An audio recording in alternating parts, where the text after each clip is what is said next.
2 पिढ्या घरात मुलगी जन्मली नव्हती म्हणून नीतूचे अति लाड. अगदी आजी आजोबांपासून ते काका काकू आत्या वगैरे सगळ्यांचीच नीतू लाडकी. नील मोठा आणि नीतू लहान, मग दादाजवळ तर खूपच लाड.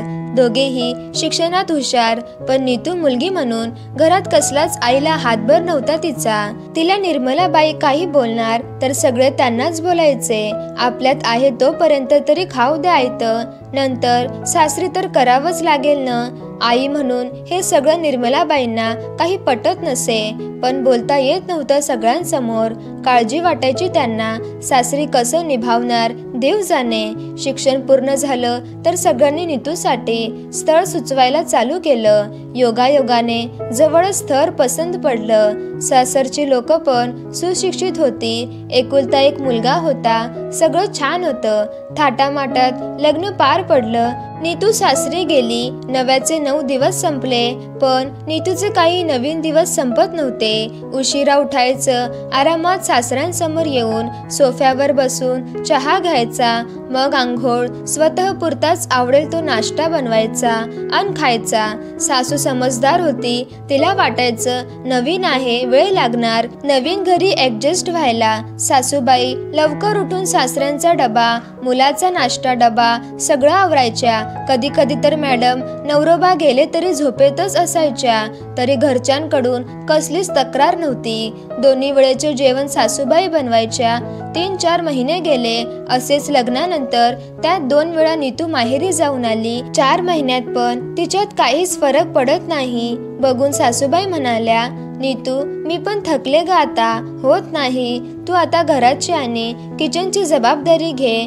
तसं मॅडमचा पारा चढला. मी माझ्या घरी कधीच काम केले नाही. तुम्हाला नाही जमत तर कामवाली ठेवा, मी नाही करणार जेवण वगैरे. आणि मग हे रोजच मॅडमचं चालू झालं. मग हळूहळू सासू सुनेत खटके उडू लागले. जरासं काही झालं की नीतू माहेरी येऊ लागली, पण लाडकी म्हणून तिला कोणीच दुखावत नसायचे. आई सोडून निर्मलाबाईंना काही पटत नसे, पण नाईलाज 6-7 महिने झाले. एक दिवस चक्कर येऊन पडली नीतू. सासू सासरे घाबरले. डॉक्टरला घरी बोलावलं. डॉक्टरांनी चेक करून गुड न्यूज असल्याचं सांगितलं. तसं सगळं घरच आनंदित झालं. मग काय, नीतूला सगळं बेडवरच द्यायच्या. सासूबाई पण कधीच नीतूच्या तोंडातून सासूबद्दल आदराचे 2 शब्द निघत नव्हते. 7 महिने झाले. सासूबाईंनी डोहाळ जेवण थाटामाटात साजर केलं. बाळतपणासाठी नीतू माहेरी आली. नीलच्या पण लग्नाची चर्चा घरी सुरू झाली. नात्यातील मुलगी पाहिली. सुंदर सुशील होती. रेवती मुलीचे नाव होते. साखरपुडा झाला. एक दिवस नीतूच्या पोटात दुखायला लागले. घाईमध्ये हॉस्पिटलला नेले.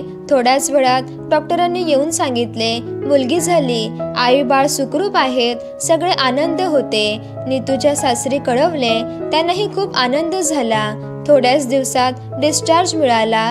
घरी दोघींचे मोठे स्वागत झाले. सगळं चांगले झाले म्हणून दोन्ही घरचे आनंदी होते. आता नीलच्या लग्नाची तयारी चालू झाली. नीतूच्या सासरची घ्यायला आले.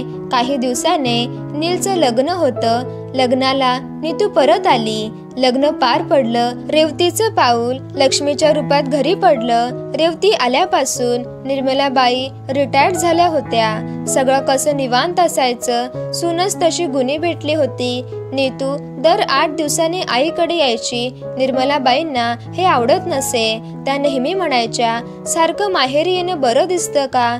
घरची कामं करत जा, सासू सासऱ्यांची सेवा करत जा. पण नीतूवर याचा काही परिणाम होत नसायचा. हळूहळू रेवतीला पण समजलं की नीतू सासरी काही करत नाही. रोज रोज भांडणं असायची. नवऱ्याला नीतू म्हणायची आपण वेगळे राहू, पण त्याला पटत नसे. निर्मलाबाईंना त्याचं टेन्शन येई. मुलीने सासू सासऱ्यांची सेवा करावी असं वाटायचा, पण नीतू काही ऐकत नसे.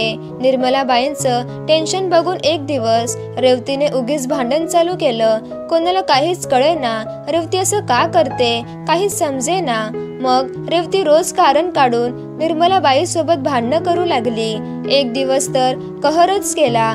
नीलला रेवती म्हणाली, तुझ्या आई बाबांना वृद्धाश्रमात सोडून ये.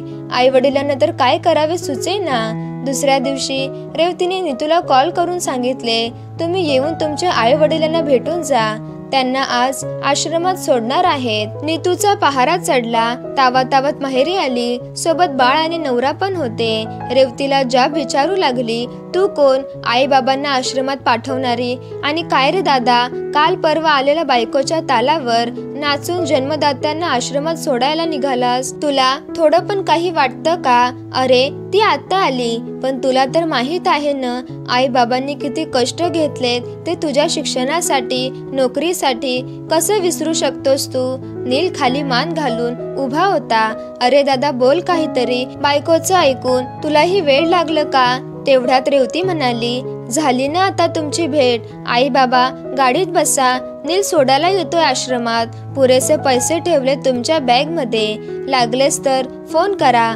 परत येण्याच्या भानगडीत पडू नका, उगीच आम्हाला त्रास. हे ऐकून मात्र नीतूचा स्वतःवरचा ताबा सुटला. तिने रेवतीवर हात उगारला. तसं रेवतीने क्षणात तिचा हात रोखून उत्तर दिलं, काय होवस, तुम्ही मला ज्ञान शिकवता आणि स्वतःच काय? तुमचा नवरा आश्रमातून आणलेला नाही ना? त्यांना आहेत की जन्मदाते? तुम्ही त्याचं बघा आणि मग माझ्यावर आरोप लावा.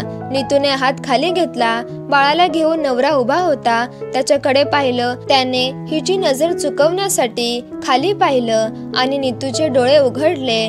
आपल्या प्रेमासाठी घरातील सासू सासरे किती करतात आणि माझं ऐकून नवऱ्याने तिलाच लाज वाटू लागली. माहेरचा विषय तिथे सोडून नवऱ्याला घेऊन घरी आली.